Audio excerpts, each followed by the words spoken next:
wabarakatuh. Perkenalkan, nama saya Dina Abriani, mahasiswa Universitas Terbuka Program Studi Pendidikan Guru Sekolah Dasar dengan nomor induk mahasiswa 8576111426. Video ini diperuntukkan untuk mata kuliah praktikum IPA di SD dengan dosen pengampu Ibu Hairunisa Ayu Saputri, SSI MPD. Pada praktikum kali ini, saya akan mendemonstrasikan praktikum pada modul 2, kegiatan praktikum 1, ekosistem. Apa itu ekosistem? Ekosistem adalah kesatuan sistem yang terbentuk dari hubungan timbal balik antara organisme hidup, biotik, dan lingkungan tak hidup, abiotik, di suatu wilayah. Lingkungan hidup seperti danau, hutan, atau padang rumput adalah contoh ekosistem yang terdiri dari berbagai tumbuhan, hewan, mikroba, serta faktor fisik seperti air, tanah, suhu, dan cahaya matahari. Berdasarkan cara terbentuknya, ekosistem dibagi menjadi dua, yaitu ekosistem alami dan ekosistem buatan. Ekosistem alami terbentuk tanpa campur tangan manusia, misalnya hutan dan laut. Sementara itu, ekosistem buatan adalah ekosistem yang sengaja dibuat dan dikelola oleh manusia, misalnya sawah, kebun, dan akuarium. Kali ini kita akan melakukan praktikum ekosistem darat alami dan buatan. Adapun alat dan bahan yang perlu disiapkan adalah lembar pengamatan, alat tulis, aplikasi barometer, dan lingkungan sekitar. Yang pertama, kita akan menuju ekosistem darat alami, yaitu hutan. Komponen abiotik beserta kondisinya yang ada di hutan antara lain kondisi cahaya yang cukup, suhunya mencapai 30 derajat Celcius, jenis tanahnya gambut dan subur, anginnya sumilir, serta keadaan airnya sangat cukup. Kemudian kita amati komponen biotiknya yang terdiri dari tanaman dan hewan. Yang pertama yaitu pohon kelapa, selanjutnya pohon kopi, pohon teh, pohon alba, pohon salak, pohon merica, pohon bambu, pohon cengkol, selanjutnya yaitu pohon singkong.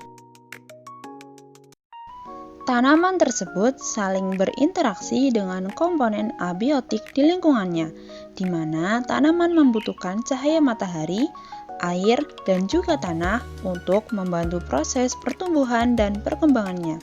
Selain itu, beberapa tanaman juga membutuhkan hewan yang dapat membantu proses penyerbukan. Selanjutnya, kita amati beberapa hewan. Yang pertama terdapat belalang. Yang kedua, ulat bulu. Selanjutnya ada semut. Selanjutnya, capung. Hewan-hewan tersebut juga berinteraksi dengan komponen biotik dan abiotik di lingkungannya. Mereka membutuhkan air, oksigen, dan makanan untuk terus bertahan hidup dan berkembang biak. Dalam hal ini, tumbuhan sebagai produsen dan hewan sebagai konsumen. Selain itu, terdapat juga dekomposer atau pengurai. Mereka adalah makhluk hidup atau organisme yang memperoleh energi dengan cara menguraikan sisa-sisa makhluk hidup lain yang sudah mati.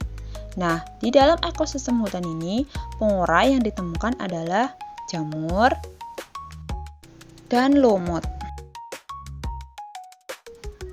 Selanjutnya, kita akan mengamati ekosistem darat buatan, yaitu kebun.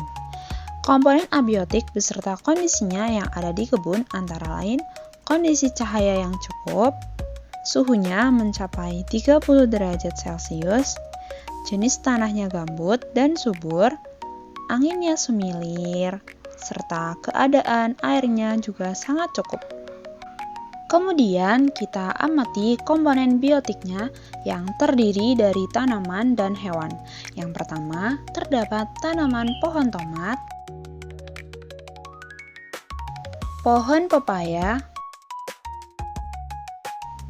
pohon cabai, pohon lenca,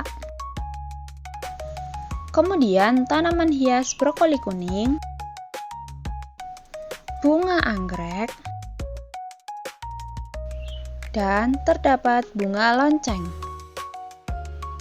Tanaman-tanaman tersebut saling berinteraksi dengan komponen abiotik di lingkungannya, di mana tanaman membutuhkan cahaya matahari, air, dan juga tanah untuk membantu proses pertumbuhan dan perkembangannya.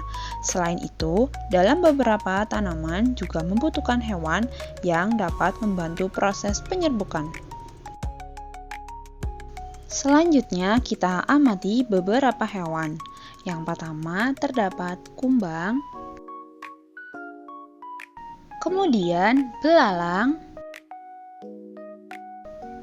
laba-laba, kemudian semut,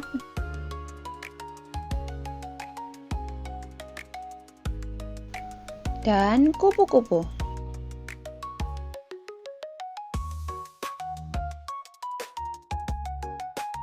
Hewan-hewan tersebut juga berinteraksi dengan komponen biotik dan abiotik di lingkungannya. Mereka membutuhkan air, oksigen, dan makanan untuk terus bertahan hidup dan berkembang biak. Dalam hal ini, tumbuhan sebagai produsen dan hewan sebagai konsumen. Selain itu, terdapat juga dekomposer atau pengurai. Mereka adalah makhluk hidup atau organisme yang memperoleh energi dengan cara menguraikan sisa-sisa makhluk hidup lain yang sudah mati. Nah, di dalam ekosistem kebun ini, pengurai yang ditemukan berupa cacing.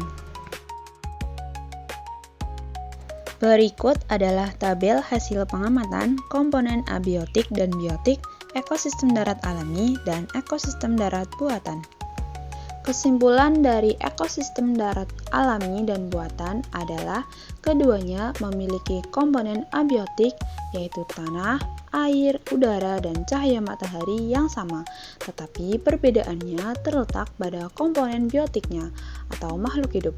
Ekosistem alami memiliki keanekaragam hayati yang lebih tinggi karena tidak dikendalikan manusia, sedangkan ekosistem buatan memiliki keanekaragaman yang lebih rendah karena jumlah jenis organismenya ditentukan dan dikendalikan oleh manusia. Demikian hasil praktikum ekosistem darat, alami, dan buatan yang saya lakukan. Semoga bermanfaat, dan apabila ada salah-salah kata, saya mohon maaf. Terima kasih. Wassalamualaikum warahmatullahi wabarakatuh.